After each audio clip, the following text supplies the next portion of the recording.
ओम नमो भगवते वासुदेवाय। नमो नारायण। श्रीमद् भगवत गीता अध्याय 1 श्लोक 2।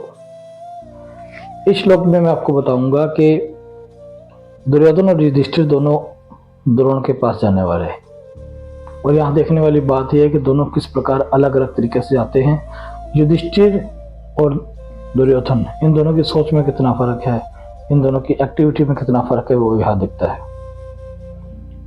जब युधिष्ठिर जाता है आचार्य के पास तो विनम्र होकर जाता है, अपने अस्त्र शस्त्र सब अपने रथ में रख कर जाता है। लेकिन जब दुर्योधन जाता है वो राजा के तरीके से सिर ऊंचा करके अपने सभी गहने और कपड़े पहनकर जाता है। जब दुर्योधन जा रहा है आचार्य द्रोण के पास तो वो एक राजा के तरीके से वो युद्ध की आज्ञा देने जा रहा है कि चलिए युद्ध आरंभ करते हैं। लेकिन जब युधिष्ठिर जा रहा है आचार्य द्रोण के पास तो एक विद्यार्थी अपने गुरु के पास जा रहा है युद्ध को आरंभ करने की आज्ञा लेने के लिए, विनम्र भाव से झुककर प्रणाम करके। दुर्योधन के अंदर आचार्य के ऊपर अपना अधिकार दिखाने की भावना है। जाहिर सी बात है, द्रोणाचार्य दुर्योधन की तरफ से लड़ रहे थे और दुर्योधन को लगता था कि मेरा अधिकार है, मैं अपना अधिकार दिखाऊं, अपना रोब रखूं। जबकि युधिष्ठिर के अंदर आचार्य की सेवा करने की भावना थी। वो शिष्य भाव से जा रहा था कि मैं अपने गुरु के पास एक सेवक की भांति, एक शिष्य की भांति युद्ध से पूर्व उनका आशीर्वाद लेने और उनकी आगे लेने जा रहा हूं। तो श्लोक इस प्रकार है। संजय उवाच दृष्ट्वा तु पांडवानीकं व्यूढ़ं दुर्योधनस्तथा आचार्यमं उपसंगमः राजा वचनम ब्रवीत।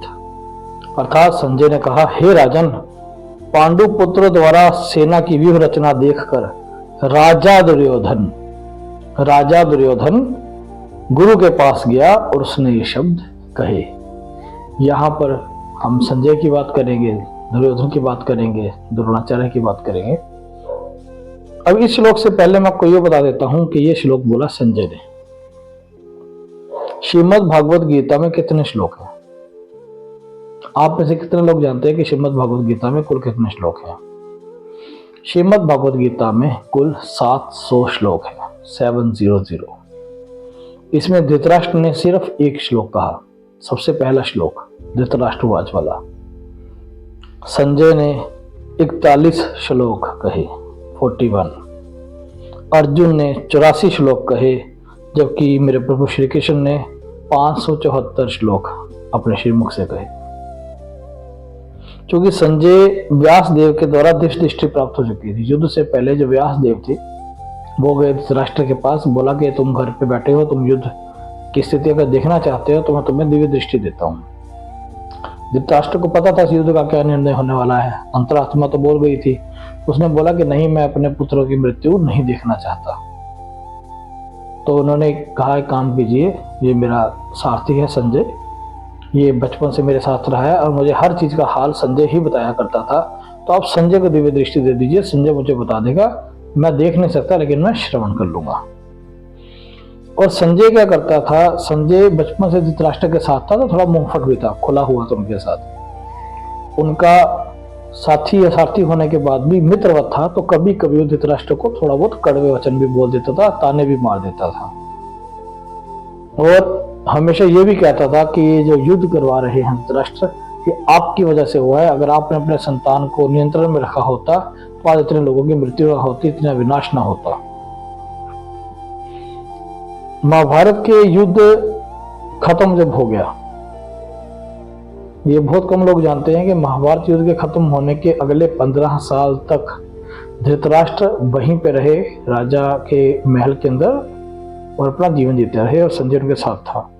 15 साल बाद धृतराष्ट्र ने गांधारी कुंती के साथ वनागमन किया और संजय उनके साथ गया। धृतराष्ट्र ने बोला कि बहुत हो गया ये निंदनीय जीवन, अब मैं वनगमन करता जाता हूँ। और वह जो है काशी की तरफ चले गए। यहाँ शास्त्रों में यह भी लिखा गया कि धृतराष्ट्र क्या करते थे, अपने मुंह में एक पत्थर रख लेते थे ताकि उनको भूख न लगे और सिर्फ जल पिया करते थे। और जो संजय था वो देखता था अगर मेरे मालिक नहीं खाना खा रहे तो मैं भी नहीं खाना खा सकता, लेकिन मुझे सेवा करनी है, मुझे कुछ ना कुछ तो खाना पड़ेगा। तो संजय 3 दिन में एक बार खाना खाते थे और उनकी सेवा करते थे। इस प्रकार दोनों का शरीर बहुत कमजोर हो गया था। और एक बार रास्ते में जा रहे थे, जिस झोपड़ी में रह रहे थे वहां आग लग गई। आग लगने के समय धृतराष्ट्र ने संजय को कहा कि तुम लोग यहाँ से चले जाओ और मेरा जीवन का समय अंत समय आ गया है, तुम यहाँ से बच के चले जाओ। लेकिन उन्होंने कहा कि काम कीजिए सर, मेरे प्रभु, मैं आपको जो है अग्नि में होम करके परम गति आप प्राप्त करना चाहते हैं, आप कोई बात नहीं, शरीर के लिए मैं आपके लिए सज्जा तैयार कर देता हूँ, आप अपना प्राण त्याग कीजिए, मैं जब तक आपका प्राण त्याग नहीं होगा, चाहे आप जितनी मर्जी है, मैं नहीं जाऊंगा।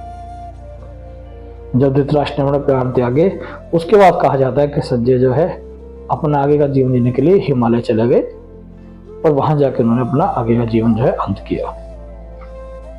वापस श्लोक के ऊपर आते हैं, तो श्लोक में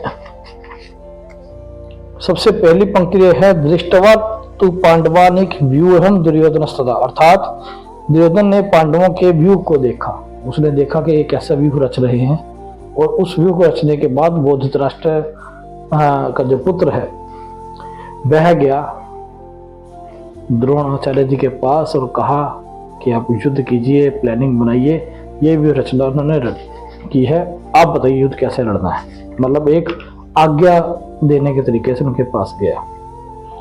श्लोक की अगली पंक्ति है कि आचार्य मुख संगम राजा वचन ब्रुवित, अर्थात दुर्योधन अपने आप को राजा समझ के आचार्य के पास गया। वह एक विद्यार्थी के तरीके से नहीं गया कि हे आचार्य, दुश्मन ने, पांडवों ने एक व्यूह रचना की है, आप कृपया ज्ञान दीजिए कि इसको हम कैसे तोड़ सकते हैं। नहीं, वो राजा के भाव से गया कि हे आचार्य, आप मेरे सेना में है, युद्ध के लिए तैयार रहिए और इस व्यूह रचना को तोड़ने का प्रबंध कीजिए।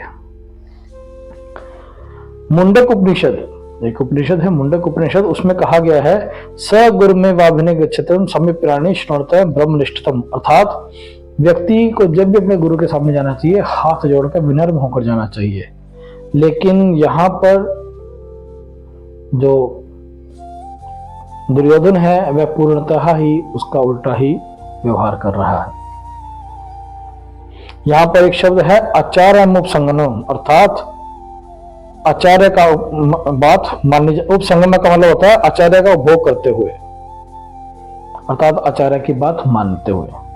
राजा वचनम अप्रभवित, राजा ने आदेश दिया। जब उन्होंने बोला, संजय ने धृतराष्ट्र को बताते हुए कि राजा ने आदेश दिया, ये उन्होंने एक तरीके से उसके ऊपर एक ताना मारा, धृतराष्ट्र को ताना मारा कि राजा दुर्योधन ने आदेश दिया। ऐसा क्यों कहा? क्योंकि असल में अभी तक राजा जो है वो धृतराष्ट्र हैं, दुर्योधन नहीं है। लेकिन धृतराष्ट्र ने राजा होते हुए भी राजा वाला काम नहीं किया। उनके सामने उनका पुत्र उल्टे सीधे निर्णय लेता गया, गलत निर्णय लेता गया, जिसका नुकसान संपूर्ण राज्य को हुआ, संपूर्ण धर्म को हुआ, संपूर्ण परिवार को हुआ। और ऐसा सब कुछ होते हुए भी धृतराष्ट्र पुत्र मोह कुछ नहीं कर सके। तो राजा की गद्दी पे तो धृतराष्ट्र बैठा थे, लेकिन राजा वाला व्यवहार जो है उनका पुत्र दुर्योधन कर रहा था। इसलिए संजय ने बोला, राजा वचनम अप्रभवित, अर्थात राजा ने वचन कहे, अर्थात उन्होंने दुर्योधन को राजा कह के यहाँ संबोधित किया और एक प्रकार से उन्होंने युधिष्ठिर का मजाक उड़ाया। यह था संजय का पहला श्लोक, श्रीमद् भगवद गीता के पहले अध्याय का दूसरा श्लोक। तो एक बार दोबारा मैं आपको सुना देता हूं, बड़े ध्यान से सुनिएगा। दृष्टवा तु पांडवानिकम व्यूरम दुर्योधनस्तदा आचार्यम उपसंगमय राजा वचनम अब्रवीत। संजय उवाच। श्रीमद् भागवत गीता अध्याय प्रथम श्लोक द्वितीय। नमो नारायण। ओम नमो भगवते वासुदेवाय।